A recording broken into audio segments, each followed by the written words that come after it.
All right, guys, in the next section of wall wrestling instructional, we've got single legs, okay?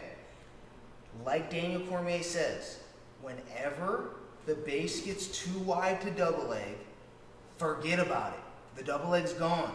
We've got to switch to a single leg, okay? So we start on our home base here. He does not have the whizzer, so we feel the green light to drop down for the double, right? As went over in the last section. As we drop down, he splits his legs, gets his feet running towards my head, and I can't get my hands clasped. Whatever you do, no matter how tempting, do not try to get the double leg off this. It's wasted energy, wasted movement, wasted precious cardio, okay? It's gonna be very difficult to suck his hips out or get a lift if your hands are not connected in this situation. So what are we gonna do? We're gonna build up, continue to keep our wedge. We don't want the wedge to go off, right? Because then he can start getting pressure down on us and sprawling. We wanna keep pressure. We're gonna switch from 2 legs to a single leg, okay? If my right ear is on his body, I'm gonna attack that same side leg, okay? My left ear is not on the body, so I'm not gonna attack his outside leg. And I'm not gonna try to go on this way. I'm leaning in this way. My right ear, I'm gonna attack this side. Boom. I'm gonna get my hands clasped right underneath his crotch. I'm going to step this foot behind his leg, if I can. We'll talk about if you can't in a little bit. I'm here, I'm keeping proper posture and wedge. I'm looking up, my head posture is really important. I'm not down here. I'm looking up, and now look, I'm gonna start pulling his leg off the mat in circles. Okay? The mechanics here are, think of them as a 2-legged table. Think of them as a 2-legged table. If your feet are close and you take one leg away, you can balance efficiently. If you're wide and you take one leg away, you fall. It takes very minimal effort to get this takedown if the conditions are appropriate. We're here, the double leg is no longer available. Gable grip. Step behind the leg, pressure with the head, and we take him off the mat, or off the wall.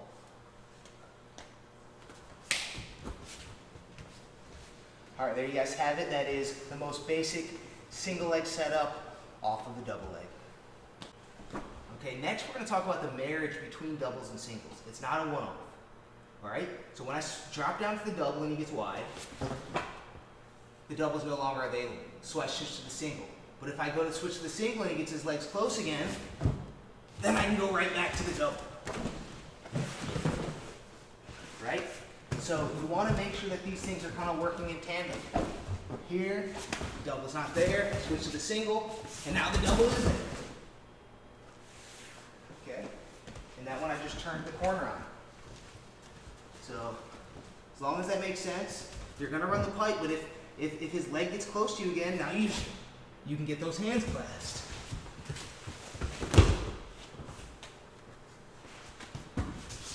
So do not neglect switching between the single and double, okay? Just a quick note on that. All right, so here are some other options once we get to our single leg. We drop down for the double, it's no longer there because he gets wide. We switch to our single and we try to get behind this leg, but we can't.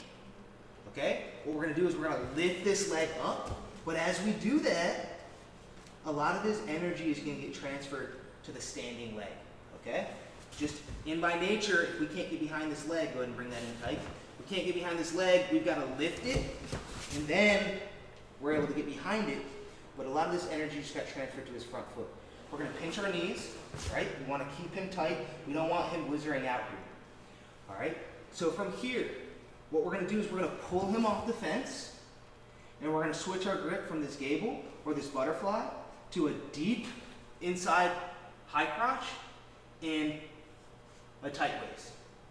Now what I'm gonna do is I'm gonna pressure into him, and then drop back for the takedown. Time. So we're here, we try to get behind this leg, suck it out. We can't, we pressure into them, and we lift up and pinch our knees. High crotch, our elbows are gonna go as deep as we can, and we're gonna hug this hip in. Now we're gonna get pressure, turn, and put them on the mat. Okay? That's your first option from this single leg position. Okay? Make sure your weight is transferring down as you turn around. All right? You're not just turning in circles, or you can just keep stepping. I want to just keep stepping. I need to pull at his hip and step back. And drop my hip. I'm pulling everything down. This is not what we're doing. This is what we're doing. Okay? Next situation. Set up, double, single, lift, pinch. Now, what we're going to do is we're going to get our head to the outside. Okay? We're going to get our head to the outside here. Boom. Okay, sometimes when we're here, we can run them this way and then take our head out. One more time. Here, I can shoulder shrug and get to the back. All right? I exaggerated that motion just so you guys can see it a little bit, but that's kind of how that goes. Here, shoulder, get the head to the outside. Once our head's to the outside, we're going to rotate our lock the other way. First way, we high crotched in this way. Now we're going to high crotch in the other way. It's going to get right underneath his butt. We're going to get our hips in, and we're going to get our lift. And then take him down, get your strikes. Let's see that one more time. For you big strong guys out there, this is one that you're going to love. You're going to love that. So here, I shrug, heads to the outside. I rotate my lock underneath his butt.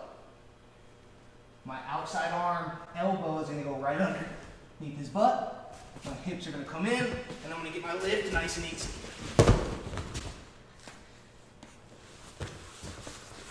Okay? That's a big, think of Daniel Cormier, think of Bilal. These guys just get under, get a big lift. Okay? Now, sometimes that might prove difficult. You get the head out, but getting a lift here feels implausible. What we're going to do is we're going to go calf to calf on this outside leg. We're going to turn him off the fence with our shoulder, our inside shoulder, and we're going to step calf to calf. All right? Marab's big on this. Diego, not Diego, who just hit this? Figgy. Yeah, Davidson Figueredo just hit on Corey Sandhagen. And this guy. Think about this. Every single fight that you watch, there's an element of wall wrestling. All right? If you knew something was going to happen in the fight and you're not invested in this training, you are setting yourself up for failure. Get this instructional. We go over entries to the wall. We talk about how to get to the back from the wall, how to shoot our singles, how to shoot our doubles, how to get into our body locks, and how all these things string together. Guys, this is the last frontier. If you can capitalize on wall wrestling, you will be so far ahead of the competition, especially at an amateur level. Guys, this stuff just is not talked about. It's not drilled. It's not practiced at your average MMA gym. Get this instructional and bring it to your own mats, and you will be killing your competition. Everyone's going to be asking you how you learned it, where'd you learn it, and you can send them right here. Hope to see you guys there.